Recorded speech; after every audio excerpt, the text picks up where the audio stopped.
Come, rest. Let the world hush for a while. You've traveled far, perhaps in footsteps, perhaps in thought. But here, under the night's embrace, only stories remain. Tonight, we turn the pages of Grimm's forgotten tales, some warm, some strange, and some with shadows that linger long after the fire fades. So breathe, settle in, let the fire warm you, let the rain hush the world beyond. What has kept you up this late? And tell me, what hour has the clock struck where you are?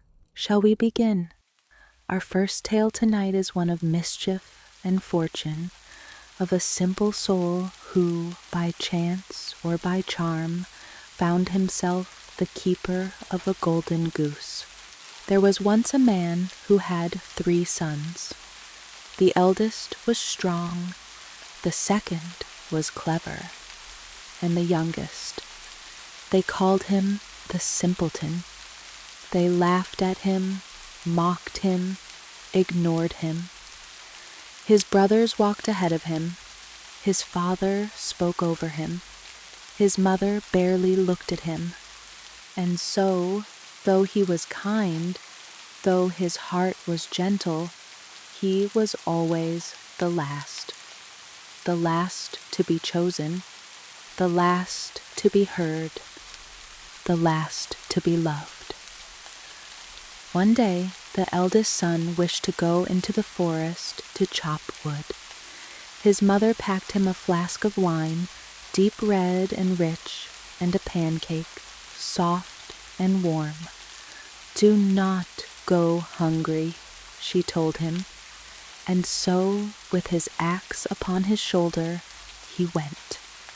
The trees stood tall around him, their branches twisting high into the sky, their shadows deep and quiet. And as he walked, a little gray man appeared before him, small, old, bent with time. "Good day," said the man. "Might you spare a bit of cake, a sip of your wine? I am so hungry, so very thirsty." The eldest son frowned. "Give you my cake?" he scoffed. "Give you my wine, and go without myself? Be off with you." He pushed past the old man and found a tree. Lifting his axe, he struck the wood, then again and again. But on the 4th swing, his axe slipped. The blade cut deep into his arm. Blood ran down his sleeve. His fingers trembled. The pain shot through him, sharp as fire. He could not go on. He turned back. He walked home, and the forest stood silent behind him. The second son went next. His mother gave him a pancake and wine, just as she had before. "Do not go hungry," she told him, and so, with his axe upon his shoulder, he went. The forest was dark, the air cool and heavy with the scent of pine and earth.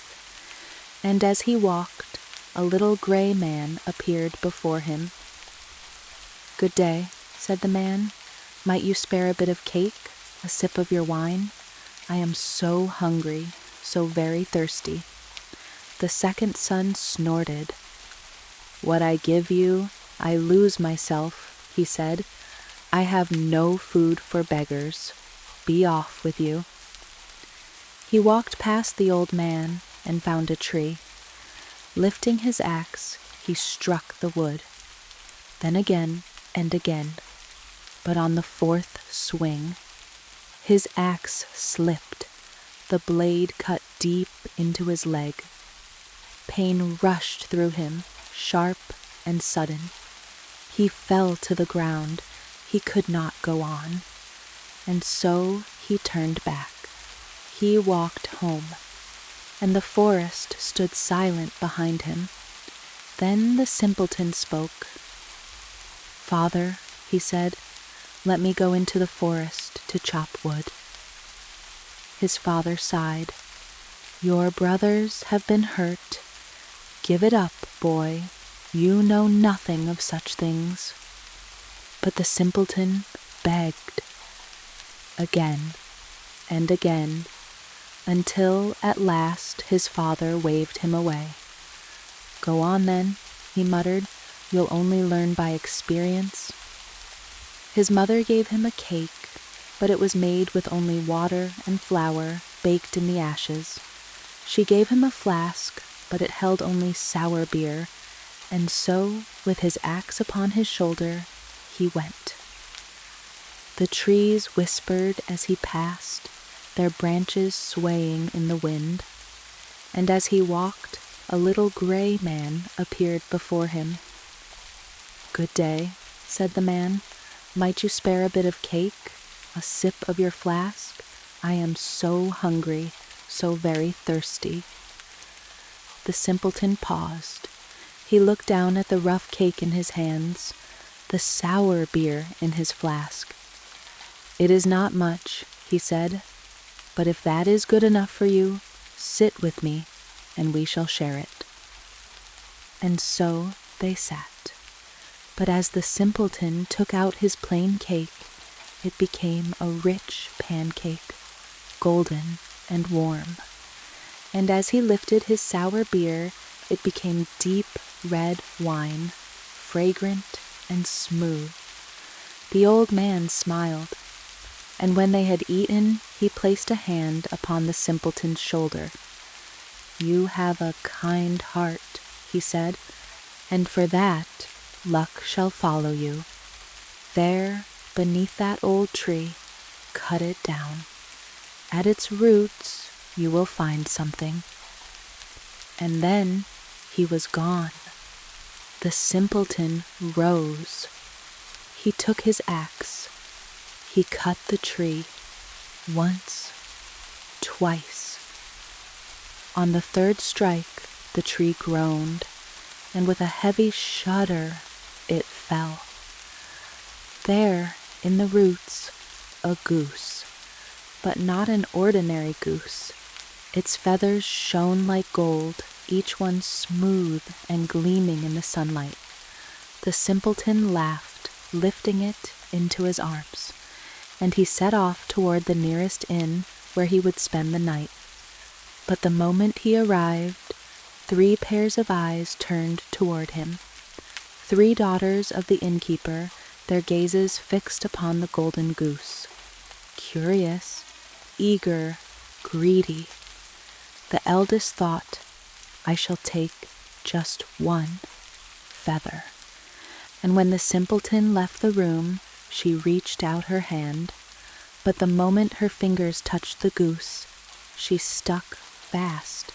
She could not pull away. She could not move. She tried to cry out, but before she could, the second daughter stepped forward. She saw her sister standing still, her hand upon the golden bird. She thought, if she may take a feather, why not I? And so she reached out her hand, and she, too, stuck fast. Then came the third sister. "Stay away," the others cried, but she did not listen. She reached forward, and she, too, stuck fast. And so they remained, all night, their fingers tangled, their arms frozen, their hearts full of regret. The next morning, the simpleton took the golden goose beneath his arm and walked out of the inn. He did not notice the 3 girls stuck fast to it, and so, as he walked, they followed, stumbling, pulling, crying out, but unable to break free. And so, wherever his feet carried him, they ran after him, left and right, like a parade of fools. Through the fields, through the roads, past the trees and the rivers, until a man stepped into their path. A parson, dressed in long robes, his hands folded before him. He saw the 3 daughters trailing after a strange boy, their hands tangled together, and he frowned. "Shame on you, girls," he scolded, "running after a young fellow through the fields like this." And he reached out. He grabbed the youngest by the arm, and the moment his fingers touched her, he too stuck fast. The simpleton walked on, and behind him the train grew longer. The simpleton walked on, the golden goose tucked under his arm. Behind him the parson struggled, his feet dragging through the dirt. The 3 innkeepers' daughters stumbled ahead of him, their hands still stuck fast. The simpleton did not notice. He simply walked, humming softly to himself, feeling the warm weight of the golden goose in his arms. The little gray man had given him good luck, and he felt as if the world itself had become lighter. But the parson did not feel so light. His face was red with frustration, his robe tangled around his legs. Then, from the road ahead, another figure appeared, a sexton dressed in a long black coat, carrying a heavy book under his arm. He stopped when he saw the parson. "Your Reverence," he called, "where are you off to in such a hurry? You have forgotten.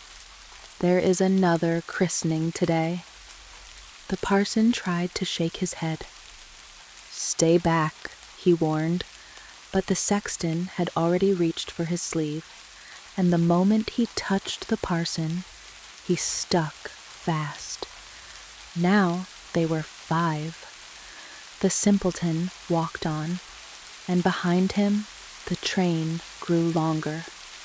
Through the fields they stumbled, arms flailing, legs tangled together. Then, ahead on the road, 2 peasants appeared. They leaned on their hoes, their shirts damp with sweat, their faces dark with dust. They saw the strange procession approaching, a young boy with a golden goose under his arm, 3 women clutching at its feathers, a parson tripping behind them, a sexton, arms outstretched. One of the peasants frowned. "That's an odd sight," he muttered. The other peasant nodded. "Very odd indeed." Then the parson called out. "Help us," he begged. "Come, free me and the sexton from this madness." The peasants hesitated. Then, at last, one of them reached forward. The moment his fingers brushed against the sexton's sleeve, he stuck fast.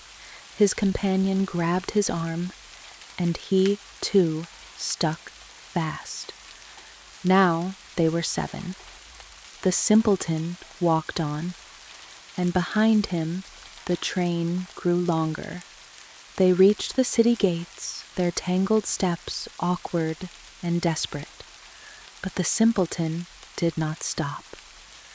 Through the streets he walked, past vendors selling fruit, past old women carrying baskets, past children who stared, open-mouthed, at the ridiculous train behind him. The news of the strange procession spread quickly, and when the king heard of it, he smiled, for in his castle there was a princess, a lovely girl with bright eyes and a delicate face, but no one had ever seen her smile. She never laughed, she never giggled. She had sat in her chambers, serious and silent, since the day she was born, and the king had grown weary.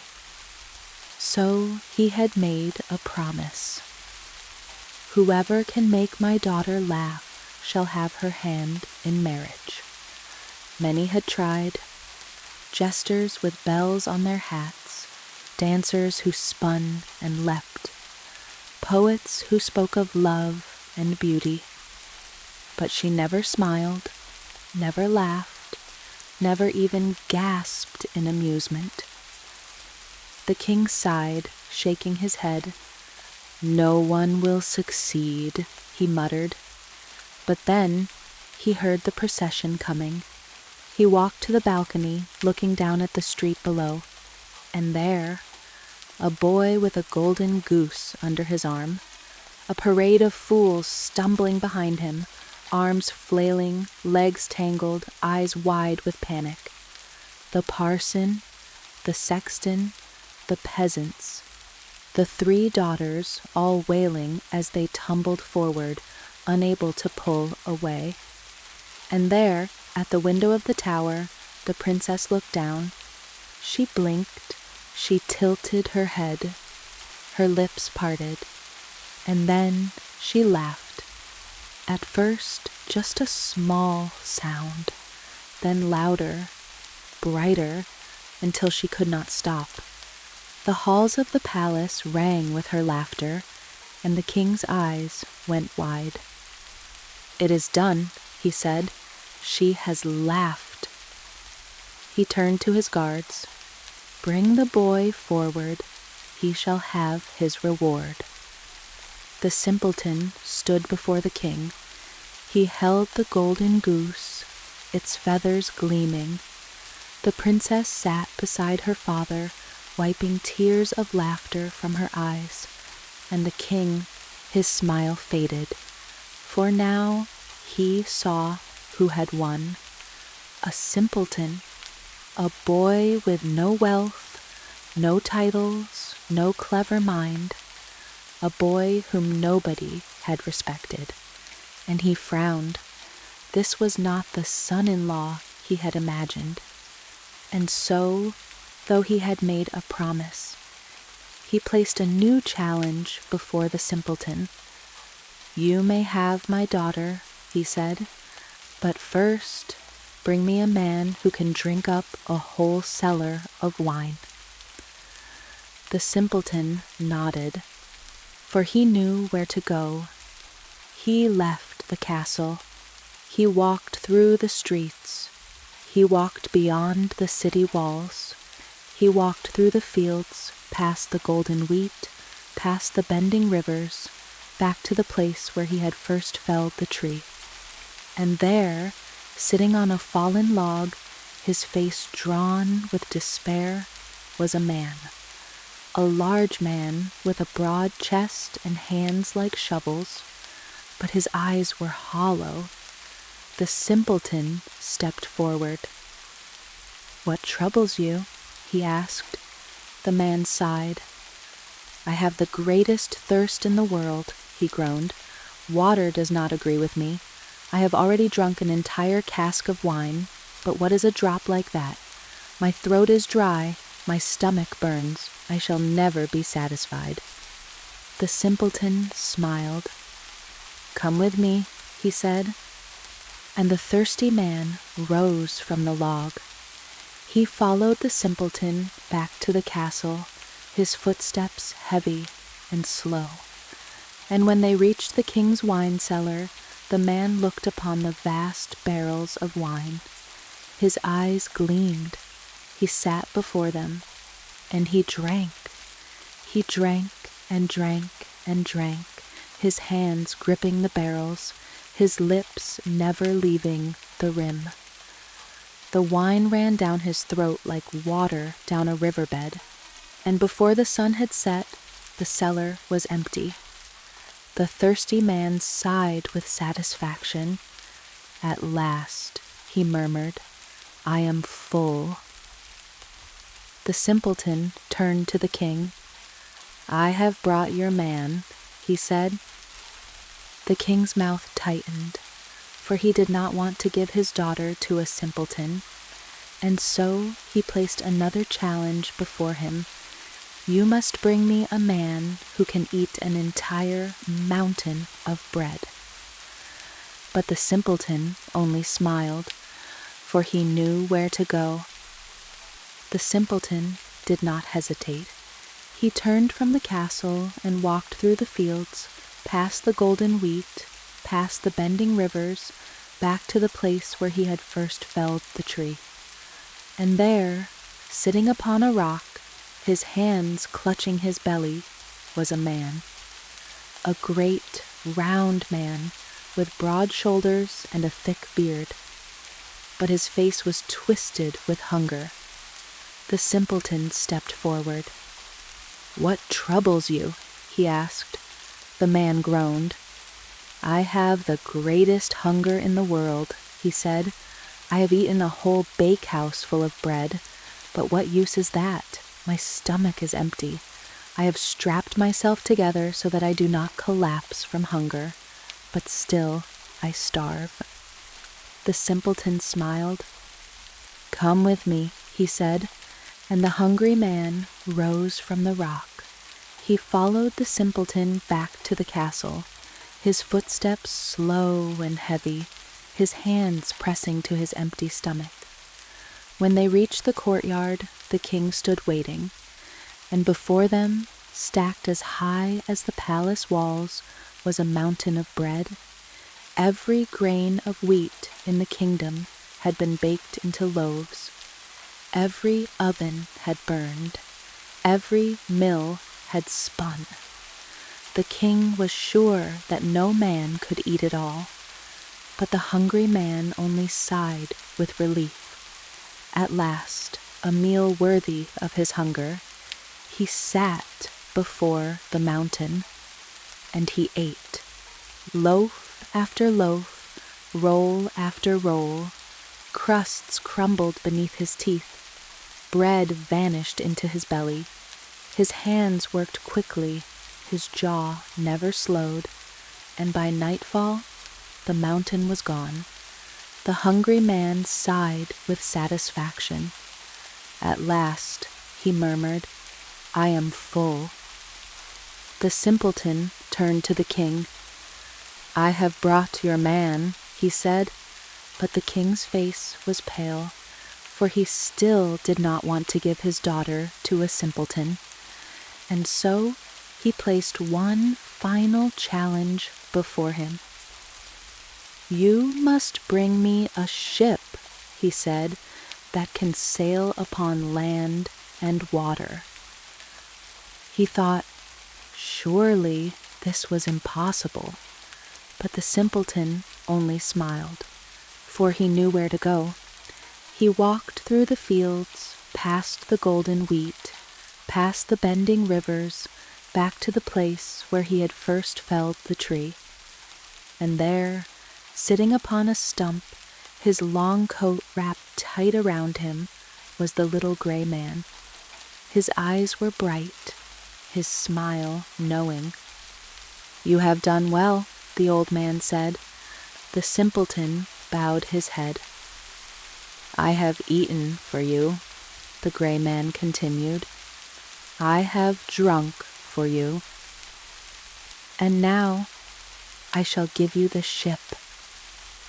He reached into his coat, and in his hands appeared a small wooden model, no bigger than a loaf of bread, carved with delicate sails and a proud bow.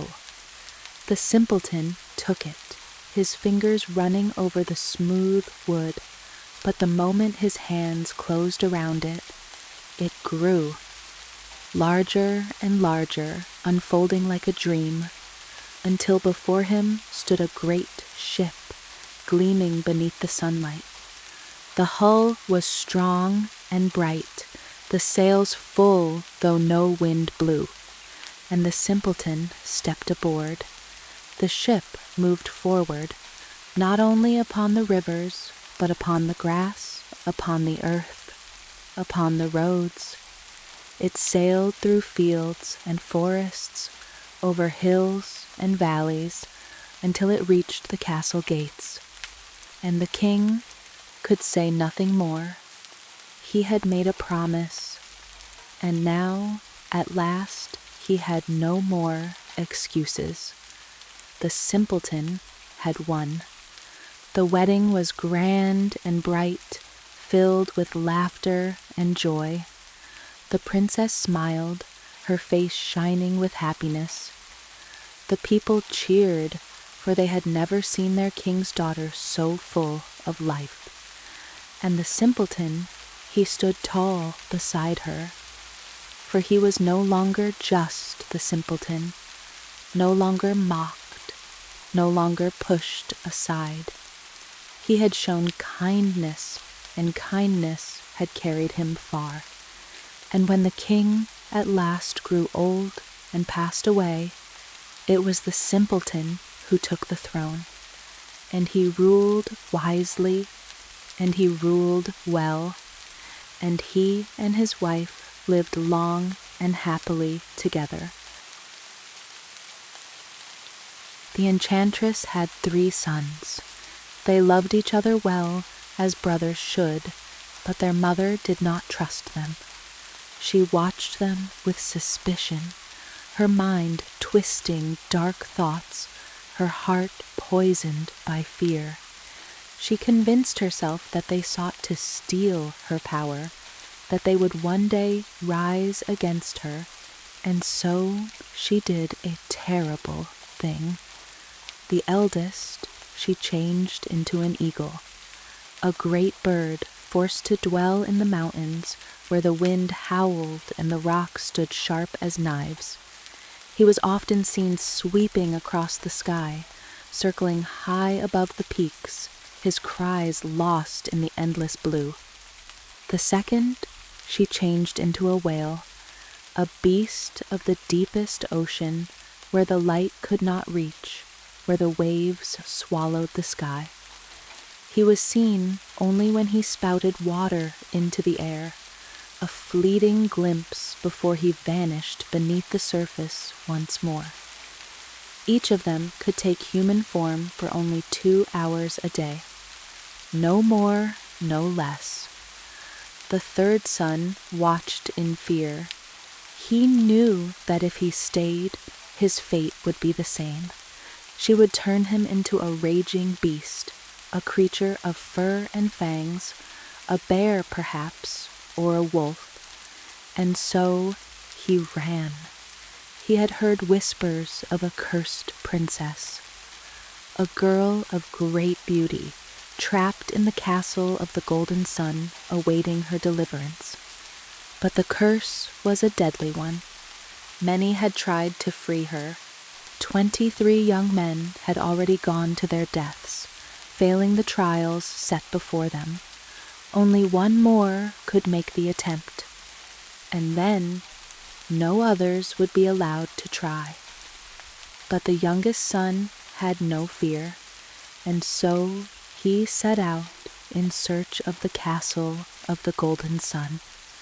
He walked for many days, through valleys and villages, through mountains and fields, but no matter how far he traveled, he could not find the castle. Then, one day, deep in the heart of a great forest, he lost his way. The trees stood tall around him, their branches tangled like a web of shadows. No path, no road, no end in sight. Then, through the thick trees, he saw them, 2 giants, their massive hands raised in anger. They waved him over, their voices like thunder in the silence. "We are quarreling," said one, his great fists clenched. "We both desire this cap," said the other, "and because we are equally strong, neither of us can win."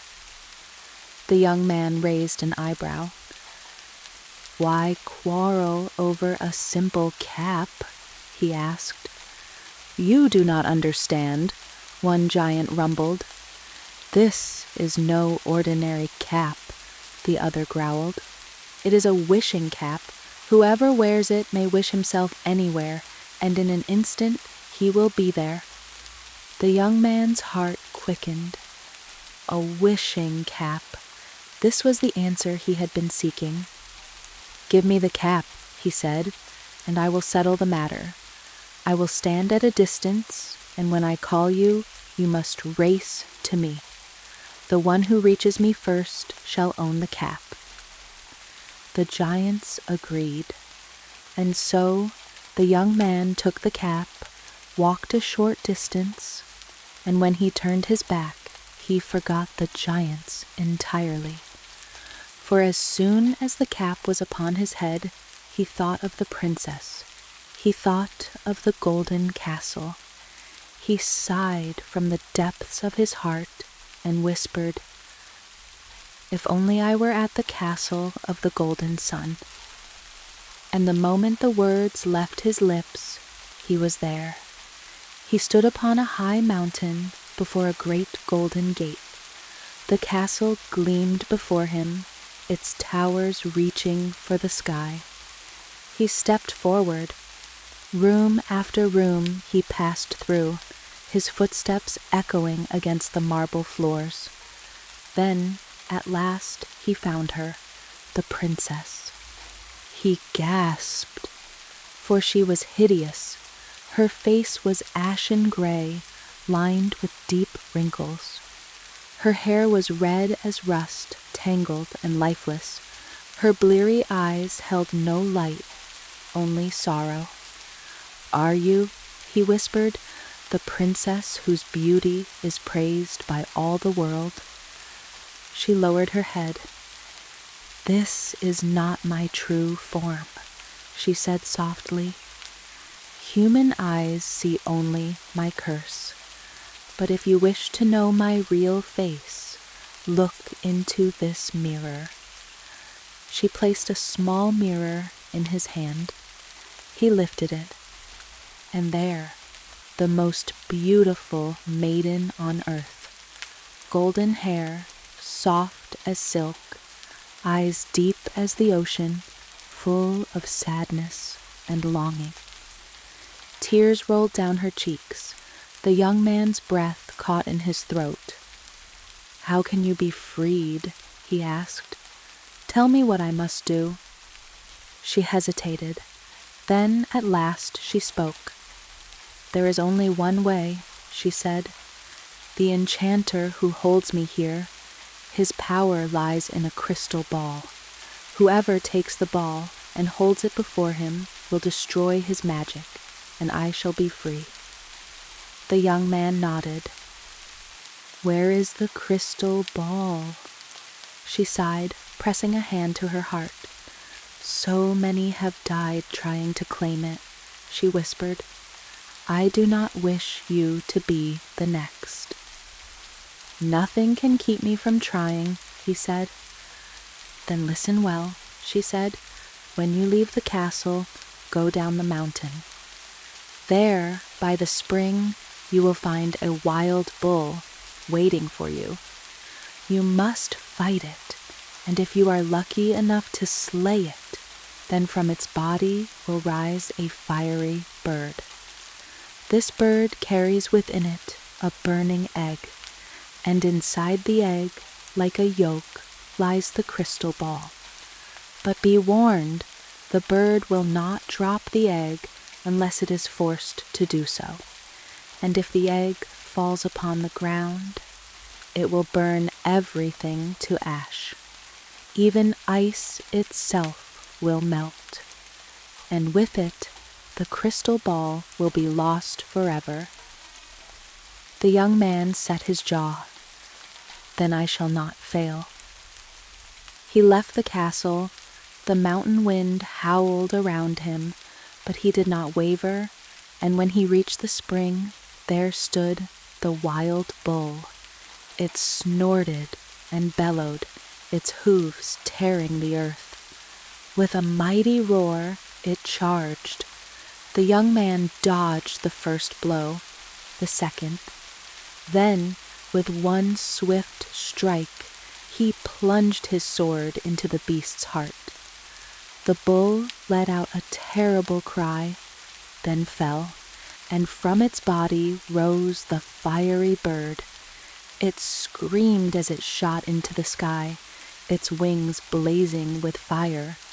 It tried to flee, but high above the clouds an eagle flew. the young man's brother. He swooped down, his talons flashing. He chased the bird, struck it with his beak, forced it to flee toward the sea. The bird cried out, its wings weakening, and at last, in its agony, it let the egg fall.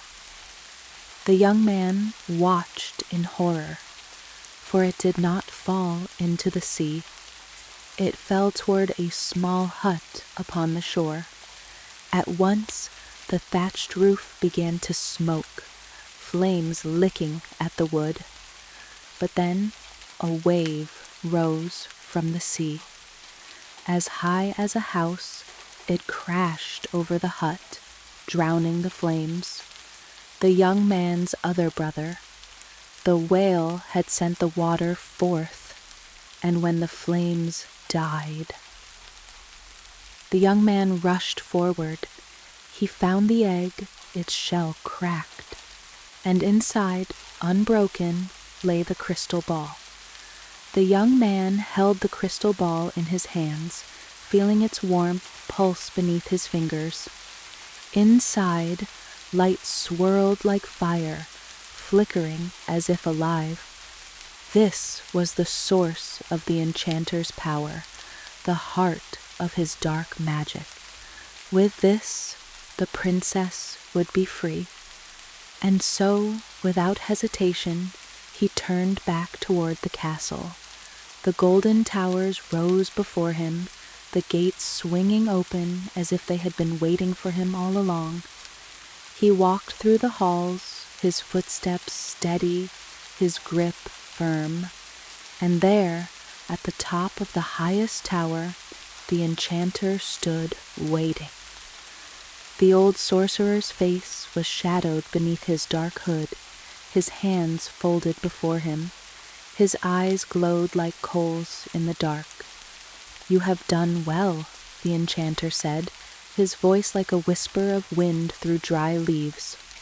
"But you have come too far." His hands began to rise. Magic coiled around his fingers, shimmering like a storm about to break. But before he could speak, another spell. The young man lifted the crystal ball. The enchanter's eyes widened, his breath caught, and then his power shattered. With a great, soundless rush, the magic that bound him was undone. The darkness melted away, vanishing into nothing. The sorcerer staggered back, his hands trembling, his face pale as ash. "My power is gone," he whispered, and then, in a voice heavy with defeat, "From this moment forth, you are the king of the castle of the golden sun." The young man did not answer. He only turned away, for there was one more thing left to do.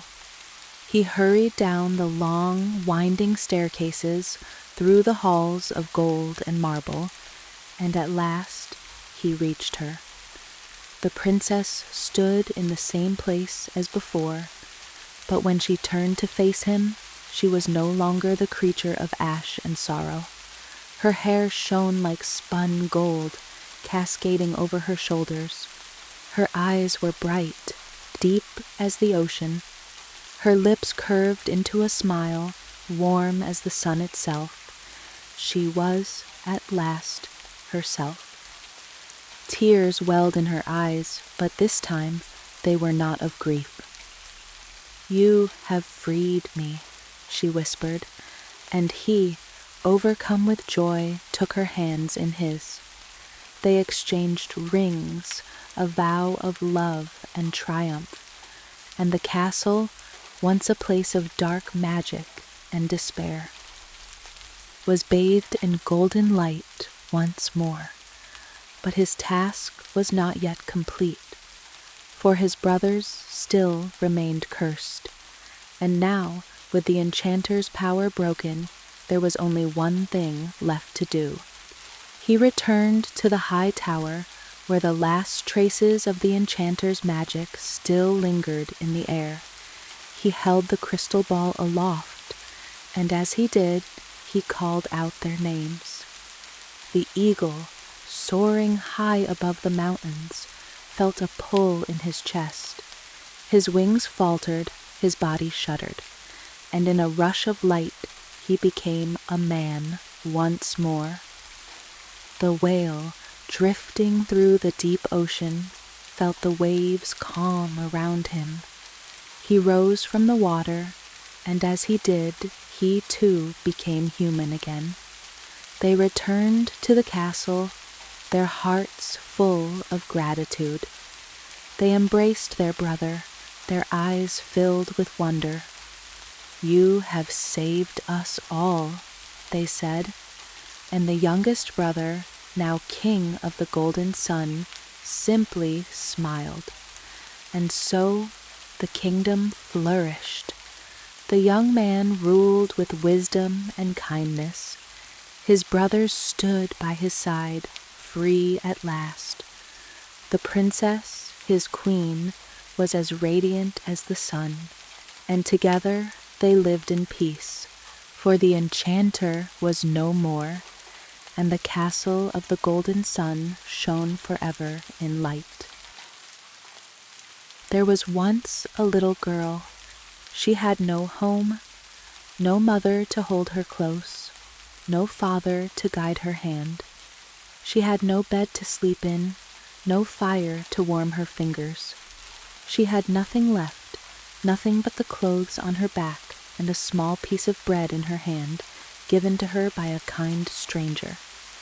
And yet, despite all of this, she was good, and she was kind, and so, with no one in the world to care for her, she did the only thing she knew. She walked out into the open land, out beneath the vast sky, where the clouds drifted slowly and the wind whispered through the trees. She walked onward, trusting only in the kindness of God. The road stretched before her, empty and endless. Her feet ached with each step, but she did not stop. Then a shadow moved ahead. A man bent with hunger, his clothes thin, his hands shaking.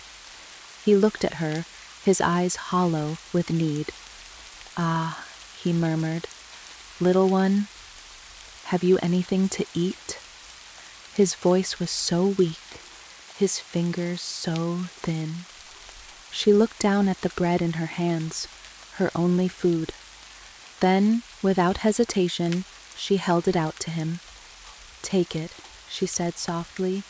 "May God bless it to your use." The man took the bread, his fingers trembling. He looked at her, his gaze full of something too deep for words. And then, without another sound, he turned and disappeared down the road. The girl watched him go. Her stomach rumbled, empty now, but she only pulled her cloak closer around her shoulders and kept walking. The road led her through fields and meadows. The sun dipped lower, painting the sky in shades of gold and soft purple. Then a small child appeared in the path. He shivered, his small hands gripping his arms, his face pale from the cold. "My head," he moaned. "It is so cold. Have you something to cover it?" She looked at him, so small, so fragile, and without thinking, she reached for her hood. The one thing that kept the wind from biting her ears, her cheeks, her neck. She took it off. She wrapped it around his small head. "There," she whispered. The child sighed with relief, and before she could say another word, he was gone, vanished down the road. The wind brushed against her bare head, cold as ice, but she only hugged herself tighter and walked on. The fields gave way to trees, tall and dark, their branches twisting toward the sky. The air grew colder, the path narrower. Then another child stepped forward. A boy, his arms wrapped tightly around himself, his breath fogging in the evening air. He had no coat. His lips were blue. She paused. She had already given away her bread, her hood. Her stomach was empty. Her body shivered, but still. She took off her jacket and placed it around the boy's shoulders. He clutched the fabric, his eyes wide with surprise. "You will be warmer now," she said, and before she could blink, he was gone. The wind howled, cutting through her thin dress. Her skin prickled with cold, but she only rubbed her arms, breathed deep, and kept walking. Night fell. The sky stretched vast and endless above her, the first stars beginning to blink awake. The trees grew taller around her, dark shapes against the twilight. And then a final child appeared. She was small, even smaller than the others. She had no frock. Her thin arms were wrapped around herself, her bare feet pressing into the frozen earth. The little girl stopped. She had already given so much. Her food, her hood, her jacket. But one last thing remained.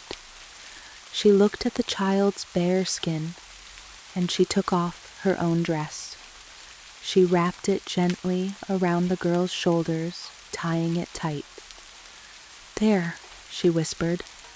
The little girl lifted her gaze, and for just a moment she smiled. Then she was gone. Now the little girl stood alone. The night pressed in around her. The cold bit at her bare skin. She had nothing left, not a single thing. And yet, she lifted her head, staring up at the sky, and smiled, for in her heart she knew she had given all that she could, and that was enough. The night stretched wide and dark around her. The wind curled through the trees, whispering between the bare branches. She had nothing left, no food, no hood, no jacket, no dress. The cold wrapped around her, but she did not tremble. The dark pressed close, but she did not fear. She had given all that she had, and still she stood. Her heart was light. She lifted her head to the sky, and in that moment, the stars began to fall. At first, they were only specks of light, soft glimmers drifting down like silver dust. Then they grew brighter, larger, falling faster, faster, until the sky poured light down upon her, filling the world with a soft, golden glow. She watched, breathless, as they landed at her feet. Not stars, not light, but coins. Hard, smooth, shining golden coins, each one catching the moon's glow, each one more beautiful than the last. She stared. Then something soft and warm brushed against her shoulders. She looked down. A new dress had appeared upon her body. Fine linen, softer than silk, pure and white, shining beneath the fallen stars. Her heart swelled. Her fingers curled into the fabric, warm against her skin. She had given away everything, and yet she was not left with nothing. She knelt down, gathering the golden coins in her hands, her arms, her dress, and she laughed. She left the forest behind. She walked back into the world. But now the world was different. She had all that she needed, more than she needed, and she was never poor again. She gave to those who had less than she did. She fed the hungry. she clothed the cold. She lived a life of kindness and warmth. And every night, when she looked up at the sky, she saw the stars shining down. And she remembered she had given freely, and the heavens had given back. A man had 7 sons, each one strong, each one swift. They ran through the fields like the wind, their laughter rolling through the hills, their voices loud and bright. And yet, for all his joy, the man's heart carried a wish, one he had whispered to the stars many times before. A daughter. His wife, too, longed for a girl, a child to cradle close, to dress in soft linens, to sing to at night. And then, one day, the wish came true. She was small, smaller than the mother had hoped. She was frail, frailer than any child should be. Her breaths came soft and thin, her tiny hands barely strong enough to curl around a fingertip. The mother's heart ached. A child so fragile could not wait for a proper baptism. She needed it now. The father called for his sons, his voice urgent, firm. "Go," he said. "Bring water from the well, quickly now." And so they ran. The well stood not far from their home, its stone walls smooth from the touch of time, its depths dark and cool. The eldest reached it first, his hands gripping the bucket, his feet planted firm. But before he could lower it, the second brother grabbed at the handle. "Let me," he said.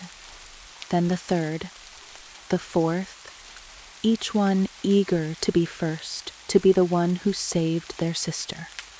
Their hands clashed, their voices overlapped, pushed, pulled, tangled, and in their struggle, the jug slipped.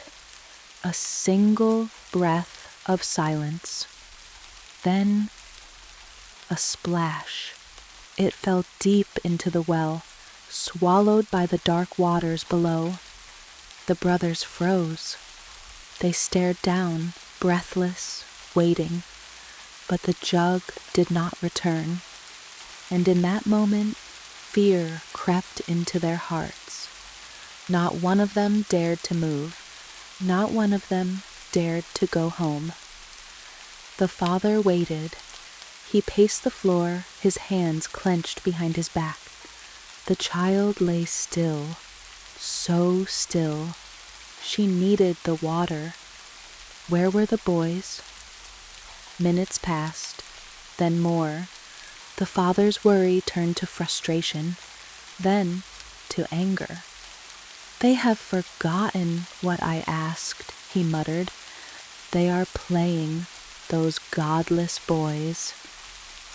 The baby gave a small, weak sigh, her tiny chest rising, falling, rising, barely. And in that moment, his anger snapped like a branch underfoot. "If they will not come home," he growled, his voice thick with rage and desperation, "then let them be gone. Let them fly away. Let them turn into ravens."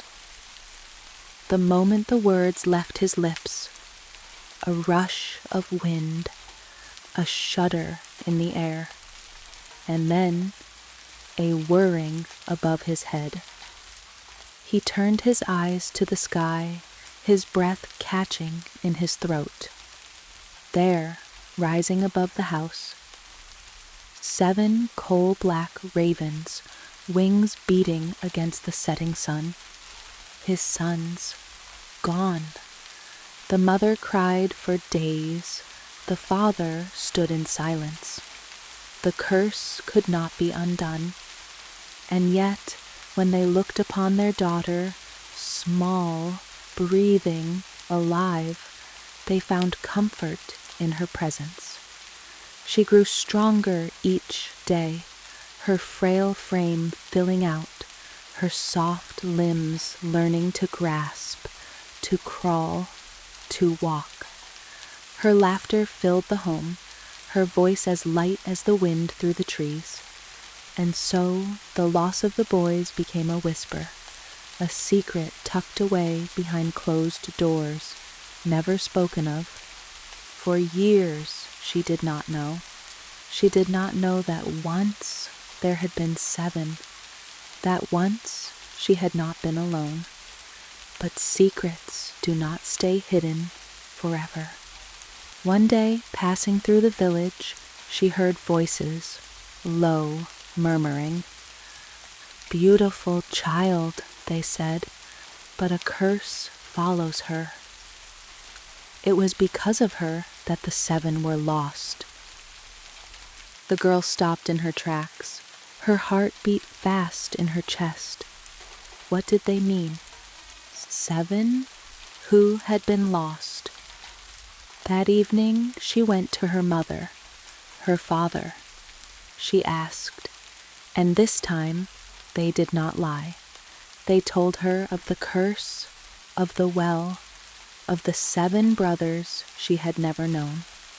And though they tried to tell her it was not her fault, that it had been heaven's will, she could not quiet the ache inside her chest. She had to find them. She had to bring them home.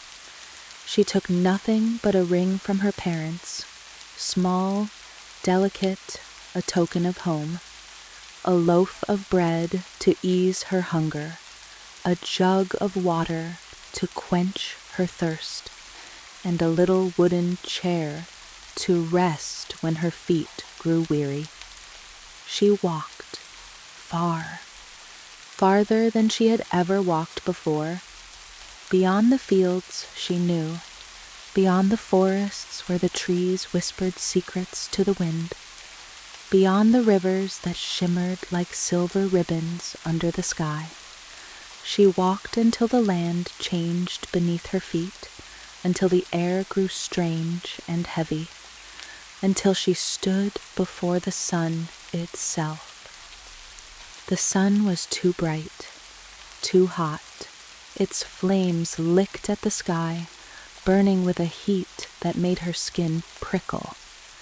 And as she approached, it turned its great golden eye upon her, a voice deep and crackling like firewood. "I devour little children." She did not stay. She ran until the night fell and the moon rose high. Its silver glow spread across the land, casting long, cold shadows. And as she stepped forward, the moon too turned its gaze upon her. A voice, sharp and low, echoing through the dark. "I smell human flesh." Terror gripped her chest. She fled again, feet pounding against the earth, breath coming fast. She ran until the sky filled with stars. They did not speak in fire. They did not whisper of hunger. They sat quietly in the sky, each one resting upon its own tiny chair. And when the morning star rose, it saw the girl's tired face. It saw her longing, and it took pity. A small voice, soft and kind. "Take this." A chicken bone, light in her hands. "Without it, you cannot open the glass mountain, and your brothers are inside." She wrapped the bone carefully in cloth. She held it close. She thanked the stars, and she walked on, toward the glass mountain, toward the end of the world. She walked. The glass mountain rose before her, gleaming cold and smooth, its surface reflecting the sky like frozen water. She stepped closer, pressing her hands to the glass. It was solid, unbreakable. She unwrapped the cloth, her fingers reaching for the chicken bone. But The cloth was empty. She gasped, her breath catching in her throat. She searched her pockets, the folds of her dress. Nothing. The bone was gone. She stared at the mountain. She had come so far. Her brothers were inside, so close. And yet the door would not open. A tremor ran through her fingers. She pressed them harder against the glass. No give, no cracks. Her heart ached. Had she come all this way, only to fail? She took a step back. She had nothing to give, nothing but... She looked down at her hands, her small, trembling hands. Then she reached for her knife. A deep breath. She lifted it to her own finger and cut. A single drop of red fell upon the cold glass. Then another. Then a groan from the mountain's heart. The glass shuddered. A crack split through the surface, thin as a hairline, then wider, wider, until with a deep, echoing sigh, the door swung open. She stepped inside. The air was cool and still. The walls shimmered like frozen starlight. And before her stood a little man, his beard long, his coat dark, his eyes sharp like cut stone. He looked at her. "My child," he said, voice low, measured, "what do you seek?" She swallowed, her voice soft but sure. "My brothers, the 7 ravens." The dwarf's face did not change. "They are not home," he said. "But if you wish to wait, step inside." She followed him through winding halls. 7 small plates lay upon a great stone table. 7 small cups filled to the brim. The dwarf set down a feast, ready for their return. The girl's stomach ached with hunger, but she did not eat.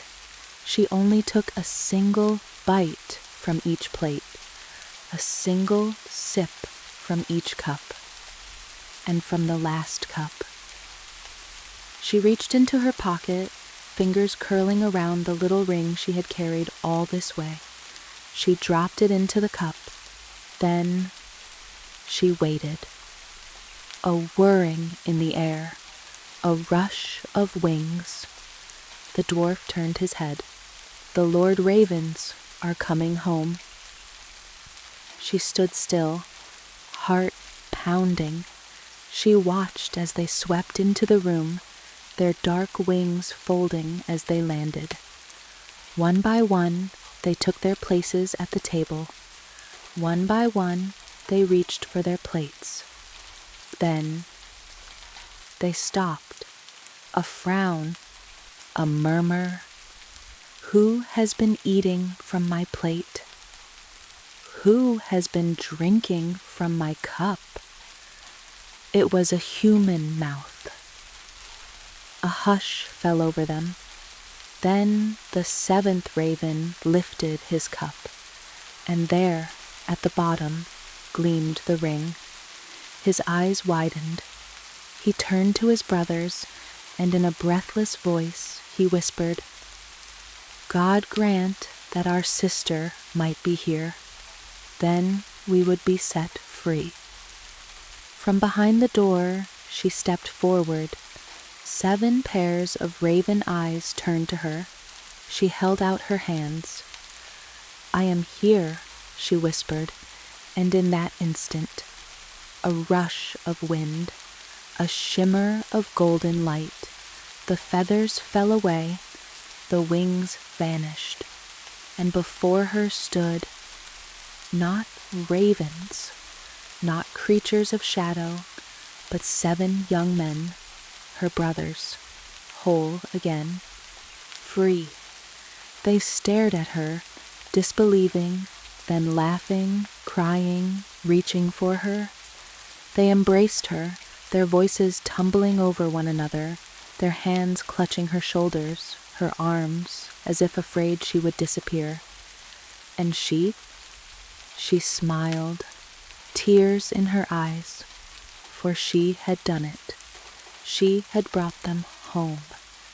Hand in hand, they walked through the glass mountain, through forests and fields, through rivers and roads, until, at last, they saw their home. Their father stood at the door, his eyes shadowed with years of sorrow. Their mother stood beside him, hands pressed to her chest. And as they saw the 7 figures approaching, as they saw the girl leading them, smiling, whole, they wept and they ran forward, arms around them, laughter, tears, a family whole again, a story ended, a curse undone. And so they lived, and they were happy, and the 7 ravens flew no more. Long ago, more than 1,000 years passed, in a land where the seasons wove themselves into stories and the wind carried whispers of forgotten things, there lived a man and his wife. They were not poor, nor were they kings, but they were content. Their home was strong, built of wood and stone, warmed by the glow of the hearth. And outside, in their courtyard, stood a great juniper tree, tall, its branches stretching toward the sky as if in prayer. The man and woman loved one another dearly, but their hearts carried a sorrow too heavy for words. For though they wished and waited, no child came to them.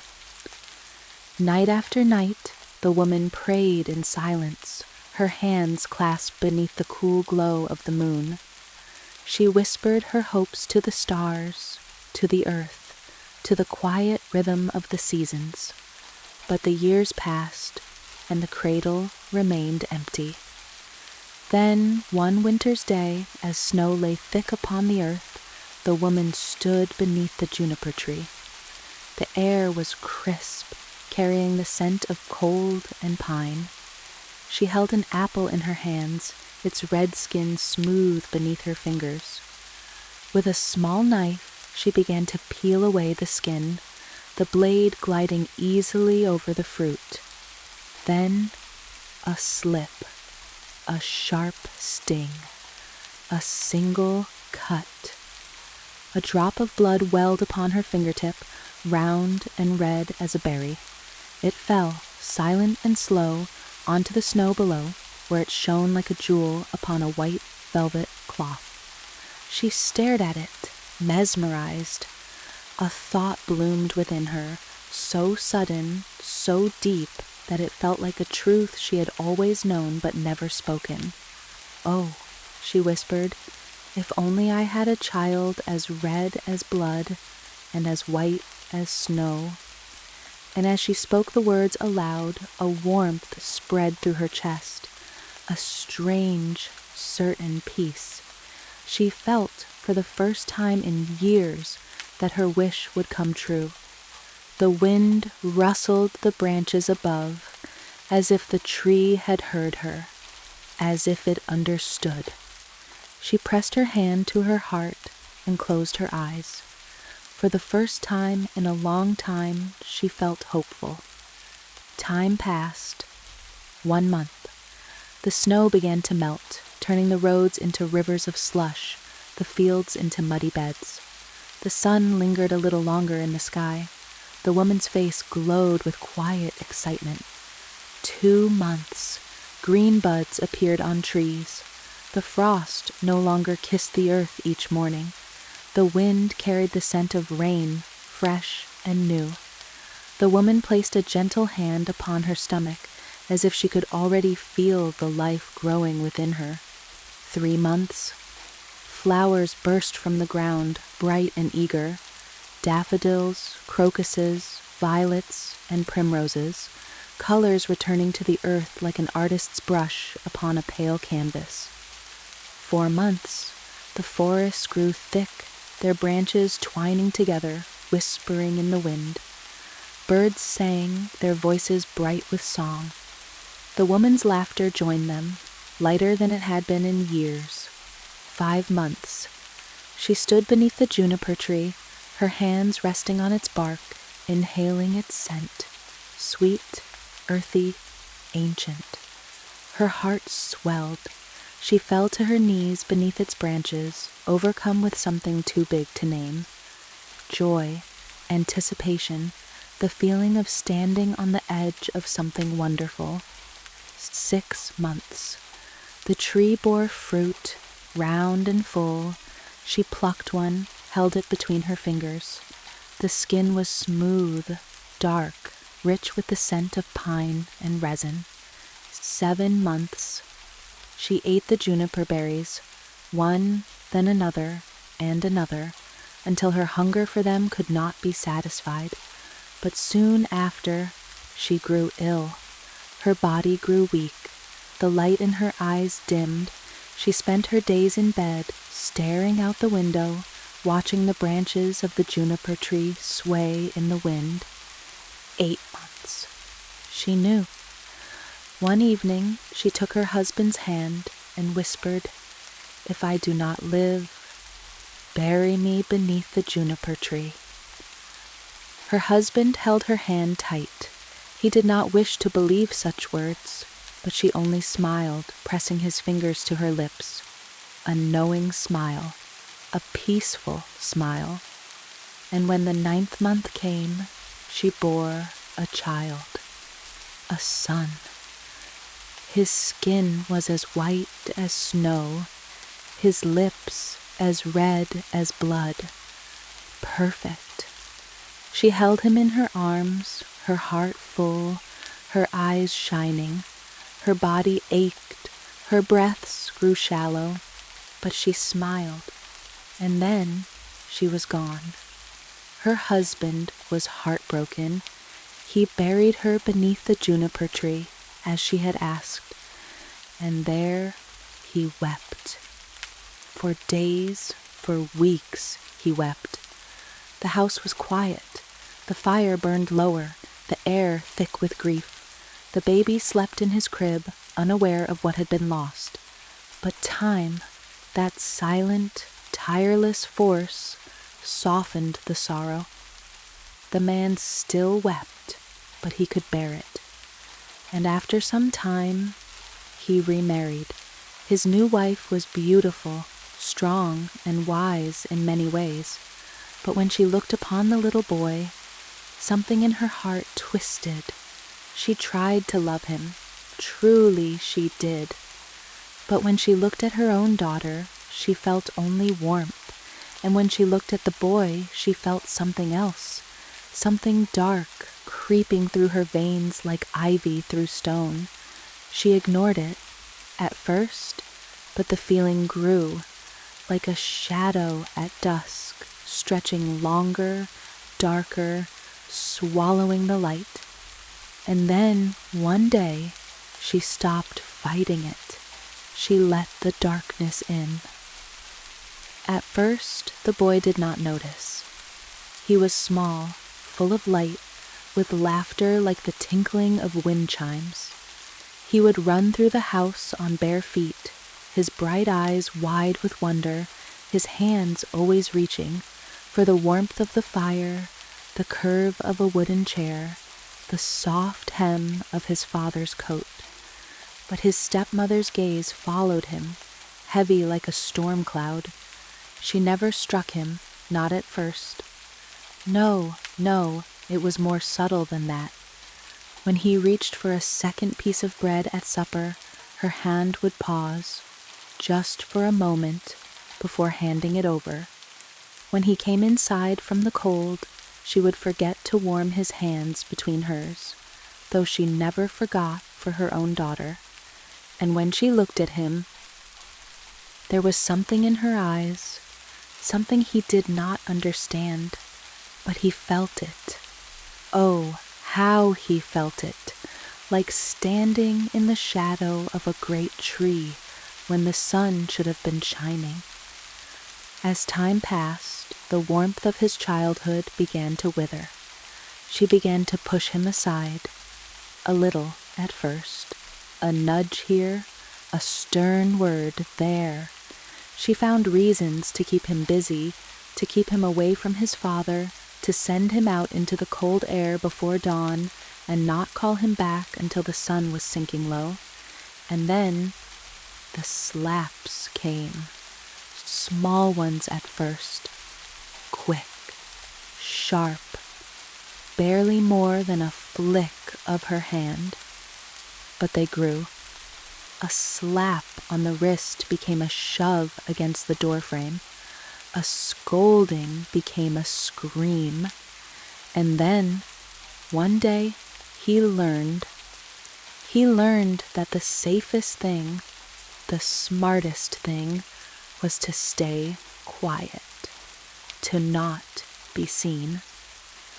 When he heard her footsteps on the wooden floorboards, he would shrink into corners, pressing his small back against the cold stone of the walls. He learned not to speak unless spoken to. He learned to keep his hands folded in his lap, his shoulders small, his voice softer than a breath of wind. But it never mattered, because she always found a reason to be angry. And slowly, oh so slowly, he began to fade. One day, the stepmother stood at the window, watching the boy.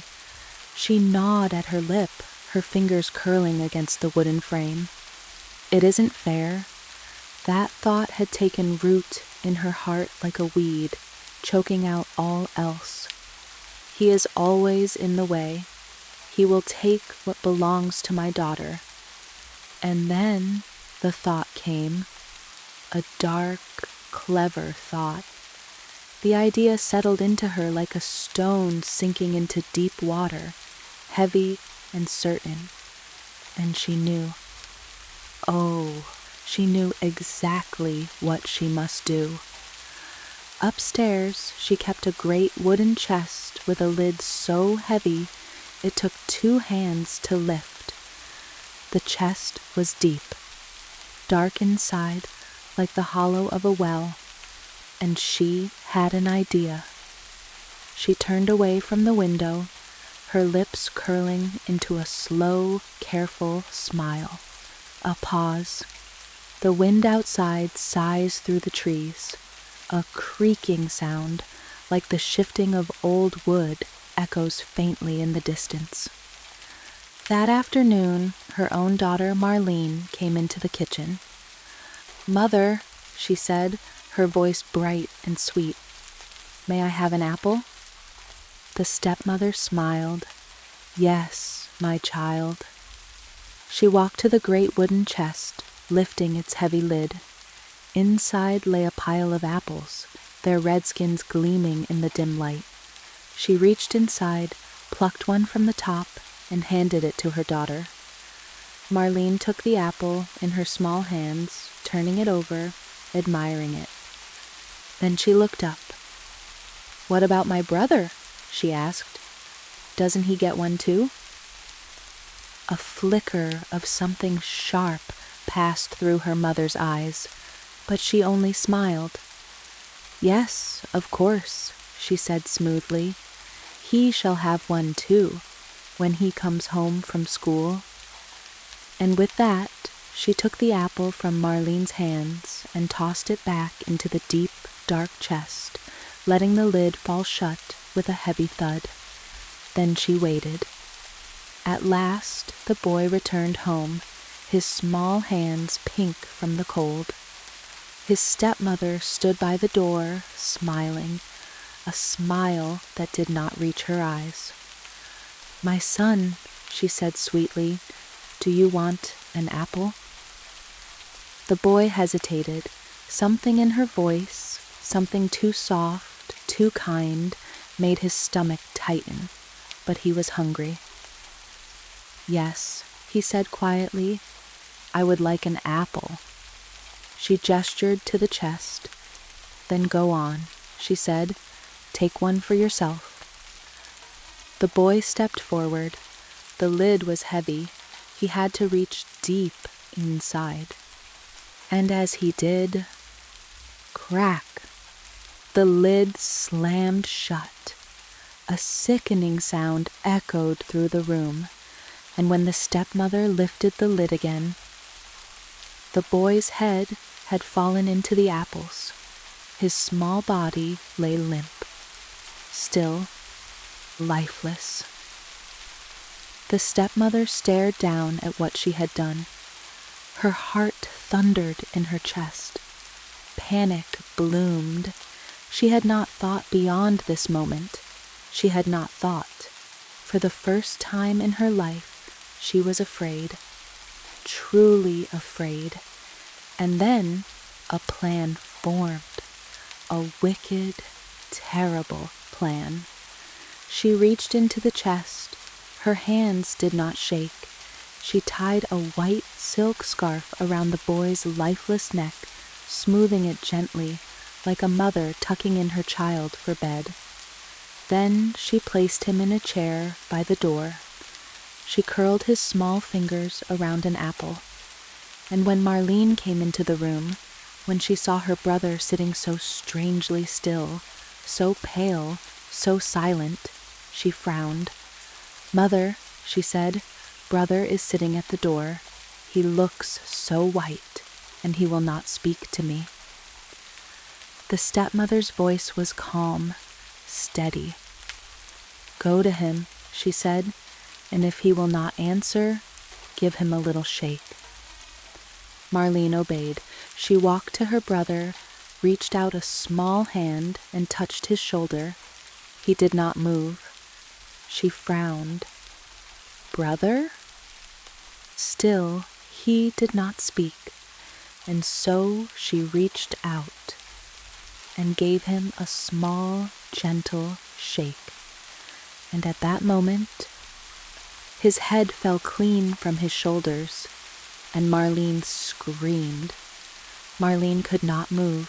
She could not think. Her brother's head lay on the floor, the apple rolling beside it, spinning, round and round and round, before finally coming to a stop. The room felt too quiet. Her breath came in shallow gasps, her small hands trembling at her sides. And then a scream tore from her throat. A raw, wretched sound, too big for her tiny frame. She stumbled backward, her chest heaving, her knees weak, her fingers clutched at her dress, at her own arms, as if trying to wake herself from a dream. A nightmare. It had to be a nightmare. Her mother, rushed forward, her expression sharp as a blade. "Marlene!" she hissed. Marlene could barely hear her through the ringing in her ears. She turned, wild-eyed, sobbing, pointing. I didn't mean to," she gasped. "I shook him and... Tears ran down her cheeks, hot and fast, her small frame trembling. But her mother's hands were firm, too firm, gripping her shoulders, pulling her close. Her voice was low, sharp, not a mother's voice. "Marlene, listen to me."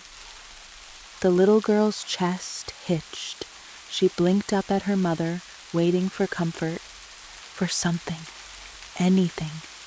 But there was no comfort in her mother's eyes, only cold calculation. "You must not tell a soul," her mother said. Marlene shook her head, hiccuping through her tears. But... Her mother's fingers dug deeper, pressing against her small frame, keeping her still. "It cannot be helped now." Her voice softened. "A trick. A terrible trick. We will fix this. We will take care of it." She released Marlene, stepping back toward the boy's still body. Her hands did not tremble. Her mother had already decided. She turned toward the hearth where a great iron pot sat upon the fire. Its contents simmered, a slow, steady boil, and she reached for a knife. Marlene watched in horror. She could not move. She could not speak. Her mother worked in silence. She picked up the boy's small body, so still, so limp, and set it upon the wooden table. And then she began to chop, one by one, the small hands, the small feet, the tiny fingers. Each cut was clean, careful, precise. Marlene could not breathe. She felt her stomach twist, fold, tighten, the kind of sickness that does not pass. Her mother did not stop. She gathered the pieces, small, delicate, still warm, and dropped them into the pot. A soft splash. The scent of simmering herbs filled the air. Marlene wanted to scream again, to run, to do anything. But her mother turned to her, wiping her hands on her apron. Her expression was smooth, calm. "There," she said softly, "it's done." Marlene stared. Tears still ran silently down her cheeks. Her mother crouched, pressing a hand to her face. "You must not cry," she said gently, almost sweetly. "Not a single tear." Marlene swallowed a sob. "You must be my good girl. If anyone asks..." Her mother's fingers curled under her chin, lifting her face. "You will say nothing. Do you understand?" Marlene nodded, a small, tiny nod. And then, as if nothing had happened, her mother turned back to the pot. She took a wooden spoon. She stirred the broth. She hummed a soft, simple tune, as if this were any other day. That evening, the father returned home. He stepped into the warm, fire-lit house and paused. Something smelled delicious. The scent of slow-cooked stew filled the air, rich and warm. His stomach rumbled. He stepped forward, setting down his heavy coat. "Where is my son?" he asked, his voice light, expectant. His wife, so calm, so smooth, smiled as she ladled stew into a great wooden bowl. "He has gone away for a time," she said simply. The father paused. "Gone?" "He went to visit my great-uncle. He asked to stay 6 weeks." She placed the bowl before him, steam curling into the air. "He will be well cared for." The father frowned. "He did not say goodbye to me." His wife only smiled. He was in a hurry. The father exhales, shaking his head, and then he reaches for his spoon. The first bite was warm, rich, full of flavor. He chewed, swallowed. Then another bite, and another. He sighed, leaning back in his chair. "This is delicious," he said. The stepmother only smiled, and still Marlene sat at the far end of the room, silent, still. Her hands gripped the edge of her dress, the fabric twisted between her fingers. She stared at her father, at the spoon, at his mouth, at every bite. Her stomach clenched. She felt the tears in her throat. But she did not cry. She did not cry. Her father sighed contentedly. "Give me more," he said. "You two shall have none of it. It seems as if it were all mine." And he ate and ate until there was nothing left. When night fell and the house had grown quiet, Marlene crept to the table. Beneath it, hidden in the shadows, lay a small pile of bones. She gathered them in her hands. Her breath shuddered. She turned, walked to her chest of drawers, and opened the bottommost drawer. From within, she took her best silk scarf, pale and smooth, soft as clouds. She placed each small bone inside, carefully, gently. Tying the scarf tight, she carried the bundle outside, into the cold air, into the dark, to the juniper tree, and she laid them down upon the soft grass. And then she wept, and as she wept, the tree began to move. Marlene knelt before the juniper tree, the silk-wrapped bundle of bones clutched to her chest. Tears slipped down her cheeks, silent as falling snow.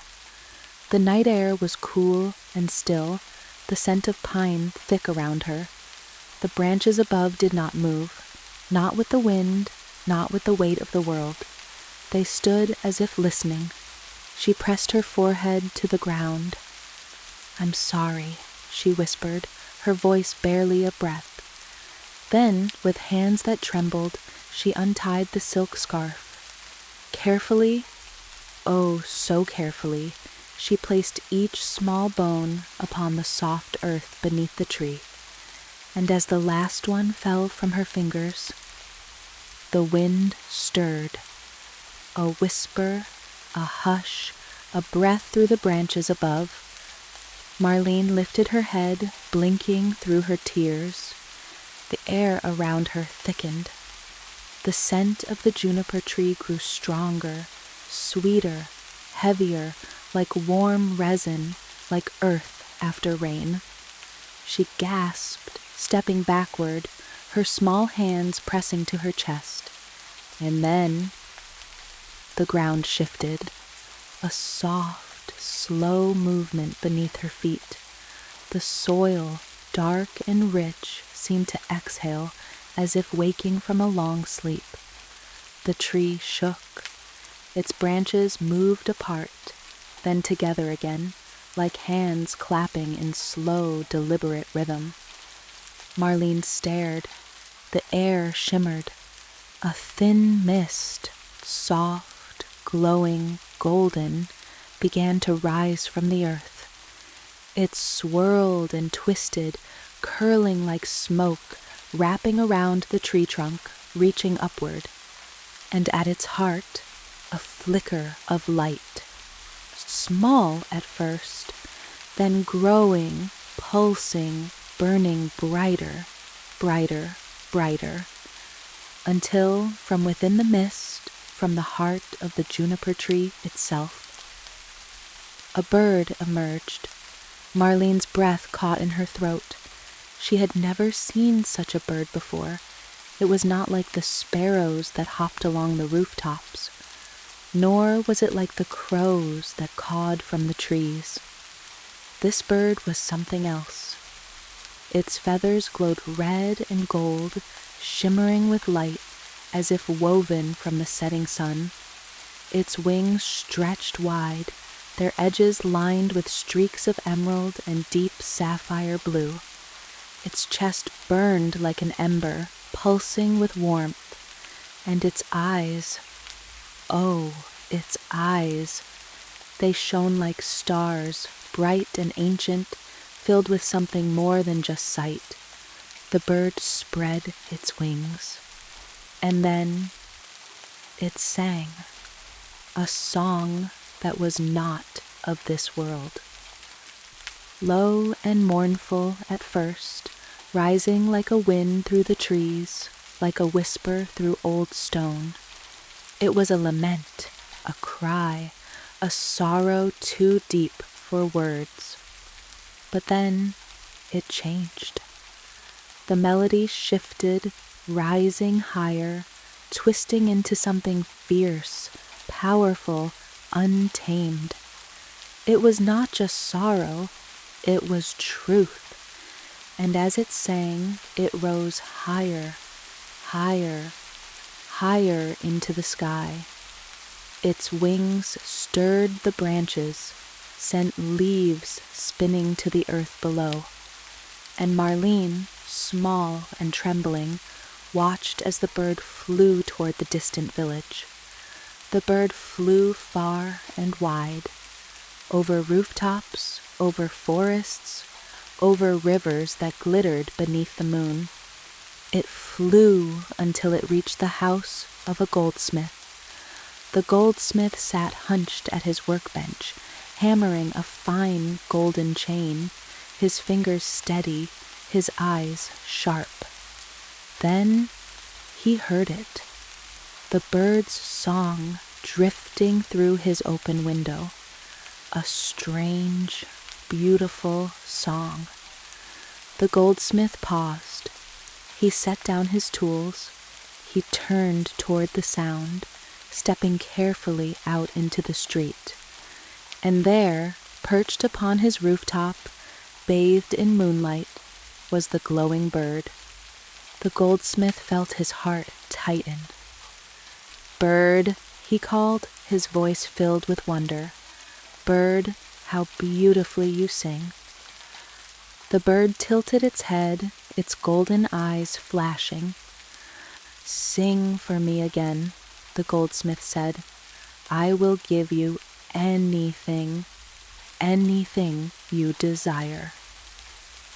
The bird's chest glowed, and then, in a voice that was not quite human, not quite earthly, it spoke.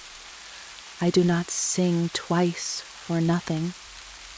Give me your golden chain, and I shall sing again." The goldsmith did not hesitate. He reached for the chain upon his workbench, holding it up toward the sky. The bird swooped down, took the chain in its beak, and with a single beat of its wings, it lifted back into the air. And as promised, it sang once more, a song of fire and sorrow, a song of truth. And then it was gone. The bird flew onward, the golden chain shining in its beak. It reached the house of a shoemaker, where the man sat by his door, mending a pair of red leather shoes. And once more the song began. The shoemaker froze. He turned, his old hands trembling. "What a song," he whispered. "What a sound." He called inside for his wife, his daughter, his apprentice, all to come and listen. They stood in the street, gazing up in awe. "Bird," the shoemaker called, "sing for me again." And once more the bird replied, "I do not sing twice for nothing. Give me those red shoes, and I shall sing again." The shoemaker lifted the shoes toward the sky. The bird swooped down, took them in its talons, and with a single beat of its wings, it lifted back into the air. And as promised, it sang once more, and then it was gone. The bird flew far and wide across rivers and forests, across rolling hills and winding paths. The golden chain gleamed in its beak. The red shoes swayed in its talons. But its journey was not yet complete. It needed one more thing. It flew until it reached a mill, where the great stone wheels turned slow and heavy, grinding grain into fine white flour. Inside, 20 millers' apprentices worked with chisels and hammers, shaping a great millstone, their voices low, their hands calloused from labor. Then the bird's song filled the air, soft at first, then louder, stronger. The apprentices stopped. One by one, they lifted their heads, listening. A song like fire and wind, a song that pulled them forward, made their hands still, made their hearts tremble. Then one spoke. "Bird," he said, stepping closer, "how beautifully you sing." The others murmured in agreement, their eyes wide, their tools forgotten. The bird tilted its head. It knew why it had come. It knew what it needed, and in that same voice, the voice that was not quite human, not quite earthly, it spoke. "I do not sing twice for nothing. Give me the millstone, and I shall sing again." The apprentices hesitated. The millstone was large, too large for any bird to carry. But something stirred in their bones, something beyond reason, something older than understanding, and so they obeyed. Together they lifted the great stone, pushing and pulling until it sat at the very edge of the platform. The bird fluttered down, and before their very eyes, it stretched its neck through the center of the stone. The stone settled around it like a collar, heavy and final. The apprentices gasped. Surely it would fall. Surely it could not lift such weight. But the bird, the beautiful, terrible bird, spread its wings, and with a great rush of wind, it rose into the sky. The journey home was swift and sure. The bird did not waver. It soared above the treetops, its golden chain glistening, its red shoes dangling, the millstone pressing heavy against its neck. And as it neared the house, where the father sat, where Marlene sat, where the stepmother waited, it began to sing. Inside the house, the father sat at the table. He ran his fingers along the golden chain the bird had given him, his brow furrowed. "I feel," he murmured, "so contented, so happy. I do not know why, but it is as though the air is lighter, as though the world is right again." Marlene sat across from him, silent, her hands curled in her lap. She had not spoken of the bones. She had not spoken of the tree. But she knew, and she waited. Then, outside the window, the bird landed, perched upon the juniper tree. Its golden eyes gleamed, and once more it sang. "My mother, she killed me. My father, he ate me." A deep frown, his hand grips the chain tighter. "My sister, Marlene." Marlene lifts her head, her eyes wide, waiting, gathered all my bones, tied them in a silken scarf, laid them beneath the juniper tree. Tweet, tweet, what a beautiful bird am I. The father rose to his feet. "I must go out," he said. "I must see this bird."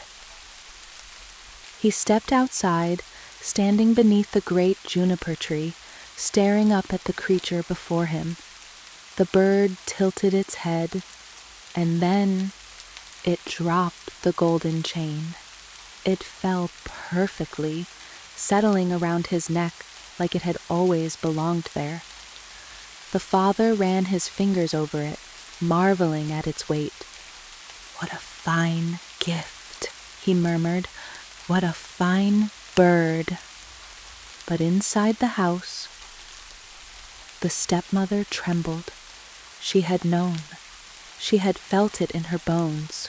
From the moment the bird's song began, she had felt the fire creeping up her spine, the air turning thick, the walls pressing in. And now she could not breathe. She staggered to her feet, gripping the edge of the table. "It is too hot," she gasped, pulling at her collar. "Too hot." Her hands clawed at her throat. The air around her grew thick and heavy. She stumbled toward the door, her feet dragging, her lungs burning. And as she stepped outside, the bird let go. The millstone fell. It plummeted from the sky, spinning, turning, faster, faster. Crash! It struck the stepmother's head, and she was no more. For a long moment, the world was still. Then, from within the mist, beneath the juniper tree, a figure stepped forward, small, bright, a boy, his skin as white as snow, his lips as red as blood, whole, alive, returned. Marlene gasped. "Brother?" The boy smiled. He reached out his hand. Marlene ran to him, pulling him close, holding him tight, laughing, sobbing, clutching him like he would disappear. The father watched in wonder, his heart swelling, his breath unsteady. And the bird was gone. There was only the tree, the great, towering juniper tree, its leaves rustling softly in the breeze.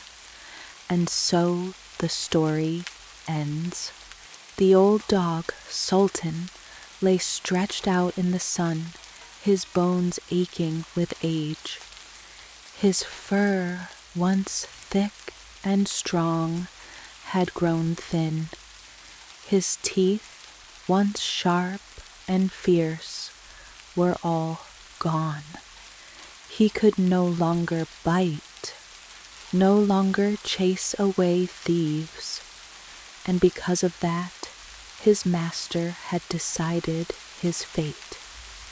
"Tomorrow," the farmer said to his wife, standing at the door of their home, "I will shoot old Sultan.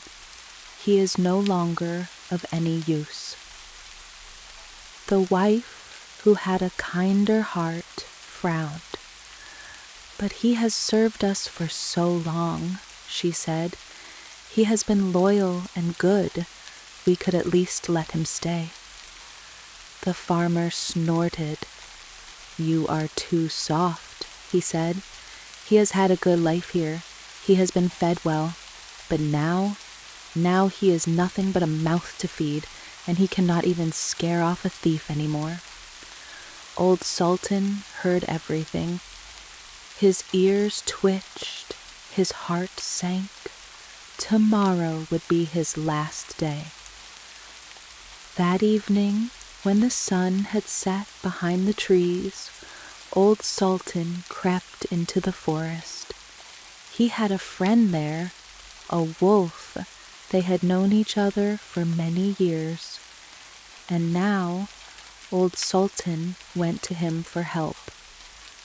The wolf listened carefully, his yellow eyes sharp in the darkness. "Hark ye, gossip," said the wolf. "Be of good cheer. I will help you out of this."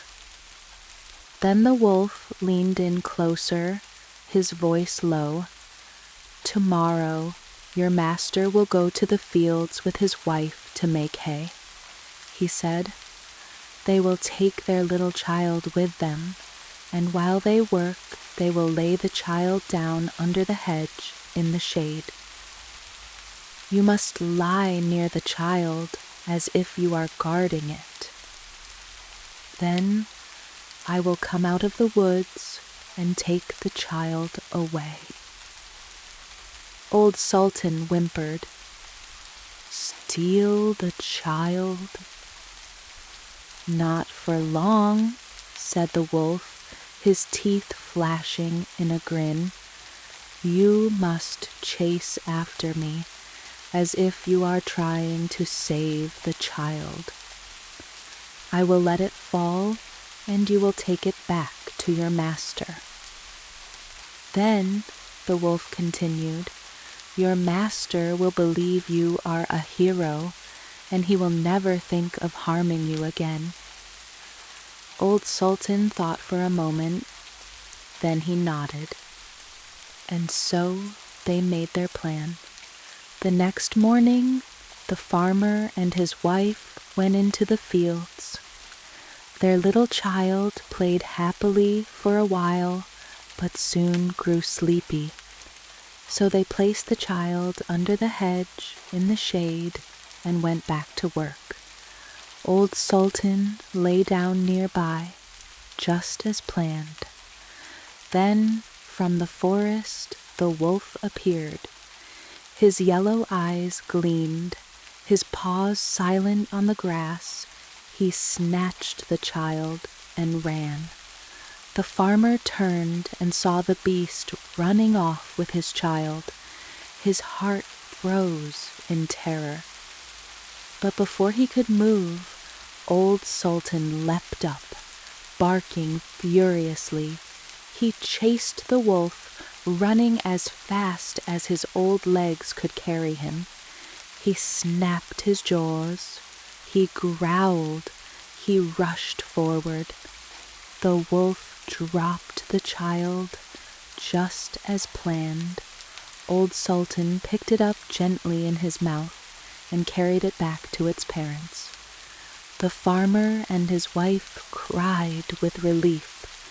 They took the child in their arms, holding it close, and the farmer looked down at Old Sultan with new eyes. "Not a hair of yours shall be harmed," he said, stroking the old dog's head.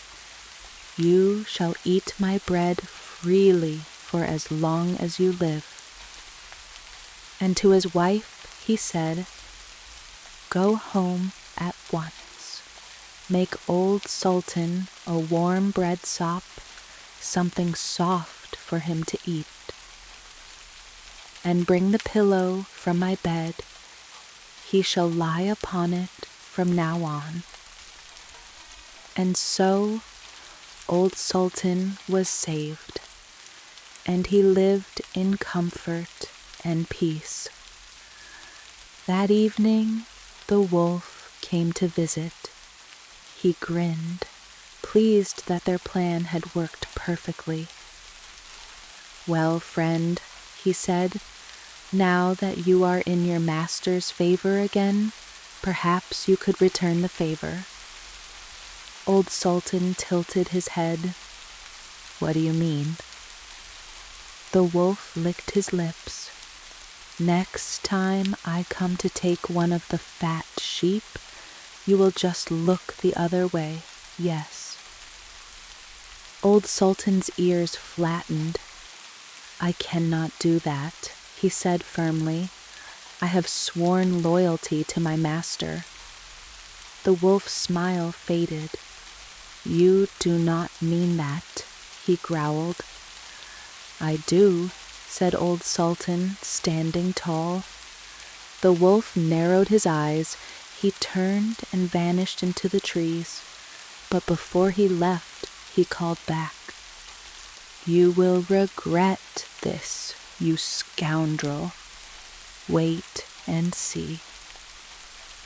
And with that, he was gone. That night, the wolf returned, creeping through the darkness. He moved silently, his eyes fixed on the sheep. He was ready to strike, but the farmer was waiting, for old Sultan had warned him, and when the wolf moved toward the flock, the farmer sprang forward, a flail in his hands. With a mighty swing, he beat the wolf soundly. The wolf yelped and fled, his fur bruised and aching, but as he ran, he called out, "Just you wait, old Sultan, you will pay for this." The next morning, the wolf sent a message. He sent the boar, a great wild beast, to deliver a challenge. "Come into the forest," the boar said. "Face the wolf in battle and settle this like warriors." Old Sultan sighed. He was old, he was slow, and he could not fight alone. But when he searched for help, only one came forward, a cat with 3 legs. So the two of them, the old dog and the crippled cat, made their way to the forest. The cat limped, her tail stretched high in pain, and when they reached the meeting place, the wolf and the boar were already waiting. But when they saw old Sultan and the cat approaching, they hesitated. The wolf's eyes flickered to the cat's outstretched tail, and in the dim light he thought it was a sword. The boar watched the cat limping, her paw lifting off the ground, and he thought she was picking up stones to throw at them. The wolf swallowed hard.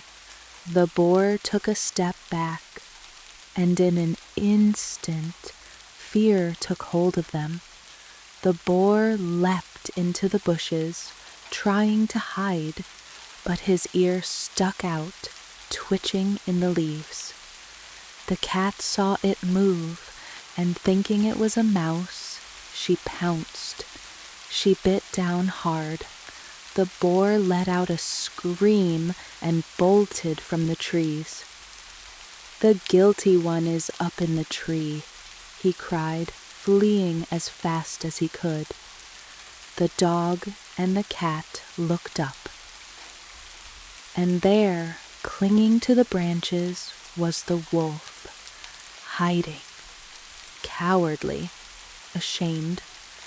The wolf let out a low growl, then sighed, and at last he jumped down from the tree.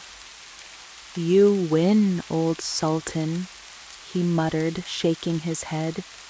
"You have bested me." The old dog stood tall, calm, and steady. For a long moment, neither spoke. Then the wolf's lips curled into a small, weary grin. "Perhaps we are too old for this," he said. Old Sultan chuckled. "Perhaps." And so they made peace. The wolf no longer hunted the farmer's sheep. The dog no longer feared for his life. And the cat, licking her paws, purred in satisfaction. And from that day forward, they lived without quarrel. The farm remained safe. Old Sultan rested easy, warm in his master's home, and the forest stayed quiet, bathed in silver moonlight. And now, my dear listener, you are still awake. I see you, eyes heavy, blinking slowly. The fire has burned low. The rain still taps gently against the caravan. The world outside is dark and still, and yet you are here, awake, lingering. Perhaps it is time to close your eyes to let your thoughts drift like a feather on the wind, to follow old Sultan into the quiet peace of sleep, where dreams are golden and the night is kind. So rest, dear traveler, sleep well, and may your dreams be as gentle as a whisper and as sweet as a fairy tale. Good night. Sweet dreams.